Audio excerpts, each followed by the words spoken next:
Picture this. Germany, 1886. A frustrated engineer named Carl Benz nervously submits patent application number DRP 37435. It's for a strange, three-wheeled contraption powered not by horses, but by explosions inside a metal chamber. He calls it the motor wagon. Most people scoff. Newspapers dismiss it as a noisy, smelly toy for the rich. But Benz believed he'd cracked a code humanity chased for centuries. Self-propelled movement. What he couldn't possibly foresee was how this clattering machine would ignite a global revolution, reshaping our cities, our freedoms, our very planet, and creating problems he never imagined. You think you know the car? Buckle up. This is the story of the machine that put the world on wheels, revealing the shocking truth behind the most transformative object of the modern age. Imagine your world without cars. Seriously?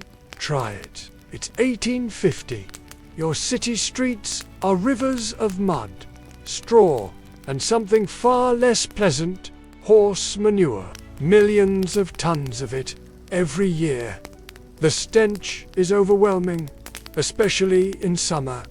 Flies swarm, disease lingers. Getting anywhere, forget speed.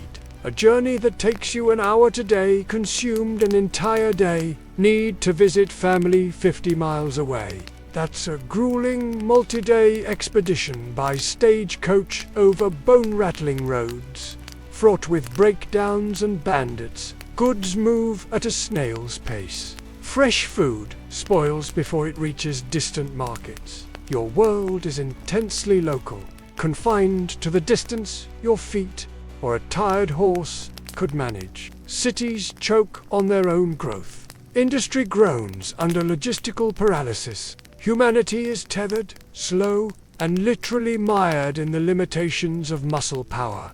The desperate need wasn't just for speed. It was for liberation from the tyranny of distance and the overwhelming burden of the horse. The stage was set, but who would break the harness? The dream wasn't new. Da Vinci sketched self-propelled carts. Cugnot built a slow, steam-powered artillery tractor in 1769. Steam carriages sputtered along in the early 1800s, heavy, dangerous, and banned from roads by the restrictive Red Flag Acts in Britain. The breakthrough needed a new power source, the internal combustion engine. Enter Nikolaus Otto. In 1876, after years of tinkering and near bankruptcy, he perfected the four-stroke Otto cycle engine. Efficient, powerful, compact. This was the beating heart the automobile needed. Now, enter Carl Benz.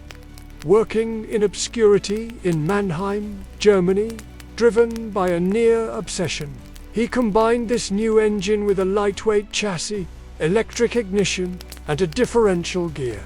His wife Bertha, fearing his dream would stall, famously took matters into her own hands. Without telling Carl, in 1888, she and their two sons embarked on the first long-distance road trip in history. 65 miles to her mother's house in the motor wagon. She fixed clogged fuel lines with her hatpin, used her garter as insulation, and invented brake lining on the fly by having a shoemaker nail leather onto the brake blocks. Her daring adventure proved the car's practicality and generated priceless publicity. But the real shock came when Benz faced fierce competition almost immediately. Gottlieb Daimler and Wilhelm Maybach, working separately, mounted a high-speed engine onto a wooden carriage, creating arguably the first true four-wheeled automobile. The race was on. The invention wasn't a single eureka moment, but a frantic, competitive scramble fueled by brilliant minds, near financial ruin, and the sheer audacity of a woman who refused to let the engine die. What happened next would change everything, not just for these inventors, but for every person on the planet.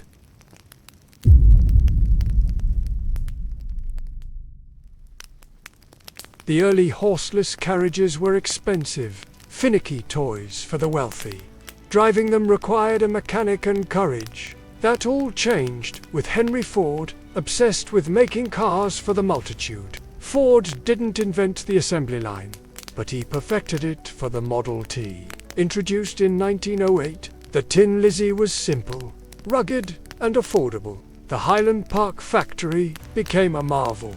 Moving chassis, specialized tasks, relentless efficiency. Production time plummeted from 12 hours per car to just 93 minutes. By 1914, Ford was producing nearly half the world's cars. Suddenly, the average American worker could dream of car ownership.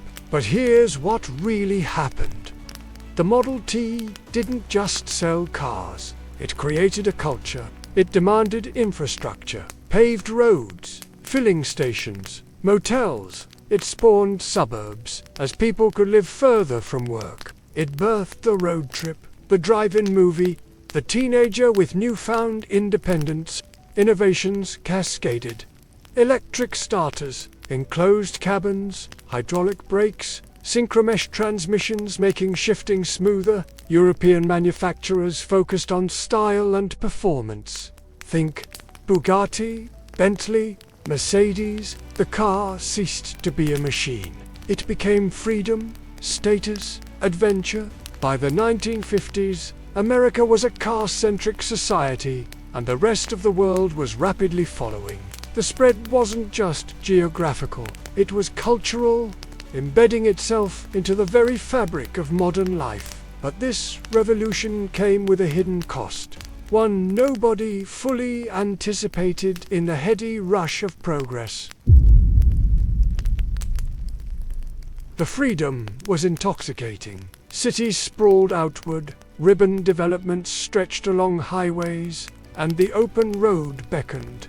But the dark side emerged, relentless and pervasive. Congestion became the plague of modern cities. Los Angeles choked on smog as early as the 1940s. A toxic cocktail cooked by sunlight and millions of tailpipes. The once clear connection between oil, geopolitics, and global conflict became terrifyingly evident. Traffic fatalities, once unthinkable, became a grim statistic. Over 1 million deaths annually worldwide.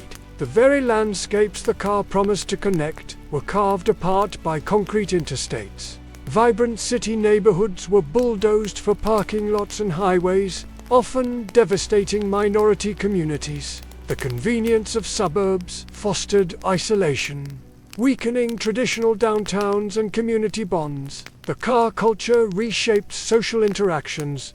Drive-thrus replaced sidewalk cafes. Massive shopping malls, anchored by parking deserts, replaced local main streets. And looming over it all, the growing scientific consensus. The burning of fossil fuels in billions of engines was fundamentally altering the planet's climate. The very machine that promised liberation and progress was now a primary driver of environmental crisis. Social fragmentation. The shock wasn't just the problems, but the sheer scale of the unforeseen consequences stemming from an invention meant to solve a simple problem of movement. Yet, even as these challenges mounted, the car refused to stand still.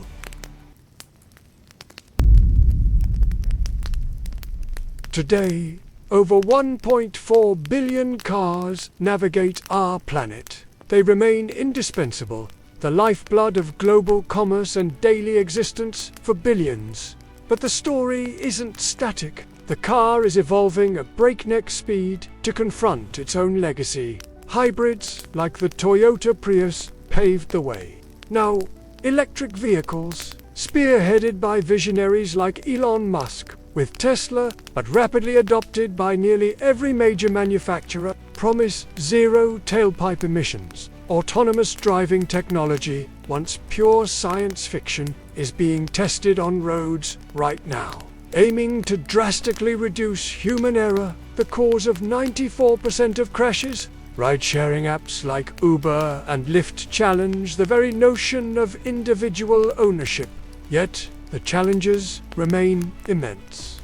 Sourcing ethical battery materials, generating truly clean electricity, managing congestion even with smarter cars, and redesigning cities for people, not just vehicles. The car's journey reflects a profound truth about innovation. It solves urgent problems, unleashes incredible potential, but rarely unfolds as predicted. Its legacy is a complex tapestry woven with threads of freedom, progress, pollution, and profound societal change. This isn't just the story of metal and rubber, it's the story of us.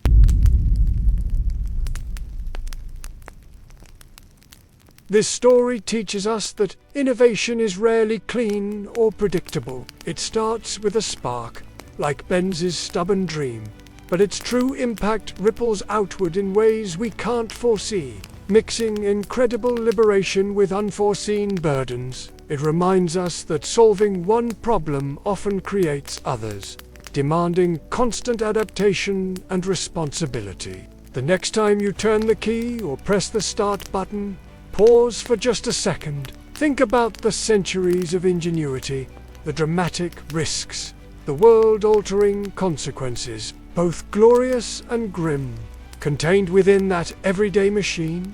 What seemingly small innovation today might reshape your world tomorrow? How can we harness human ingenuity to build a future where progress doesn't come at the planet's expense? What surprised you most about the car's hidden history? Do you think electric and self-driving cars truly solve the automobile's biggest problems, or just create new ones? Let us know your thoughts in the comments below.